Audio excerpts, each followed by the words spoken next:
Absolutely not, a term that recently trended on all social media platforms in Pakistan. That's how the Pakistani Prime Minister Imran Khan responded to a question when asked whether Pakistan would host US bases from which to bomb Afghanistan. The American government to have CIA here in Pakistan to conduct cross-border counter-terrorism missions against Al-Qaeda, ISIS, or the Taliban? Absolutely not. To drive the point further home, Prime Minister Khan wrote an op-ed in Washington Post where he further elaborated why he's opposed to escalating the conflict and would be a partner in peace instead. We will be partners in peace, not in conflict. Reiterating what the US could not achieve with 2 decades of bombing, what would dropping a few more bombs achieve? Why would the Americans be using bombing Afghanistan after it hasn't worked for 20 years? Why will it work again?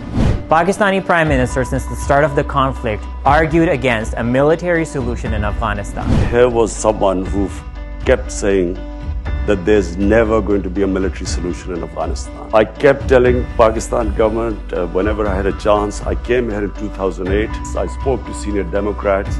I told them that there will never be a military solution in Afghanistan. If Pakistan agrees to host US bases from which to bomb Afghanistan, and an Afghan civil war ensues, the terrorists will start targeting Pakistan as an act of revenge again, which will start another round of Taliban insurgency that Pakistan simply cannot afford. Pakistan shares a 2,640 kilometers long border with Afghanistan, and most of the area is mountainous terrain which is hard to surveil. The porous border was used by the terrorists to escape bombing and search operation on either side of the border.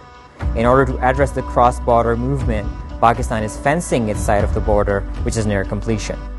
Ever since Pakistan joined US-led war on terror, more than 70,000 Pakistanis have been killed since the start of the Taliban insurgency, and the economy has suffered losses in the north of $150 billion.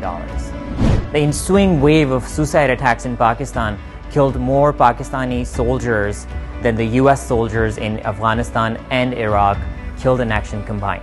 Prime Minister Khan believes that the intra-Afghan peace process led by the extended Troika for a negotiated settlement for a permanent and comprehensive ceasefire could lead to a new regional compact for larger development and stability in the region, which could include a requirement to share intelligence and work with the Afghan government to counter any emerging terrorist threats.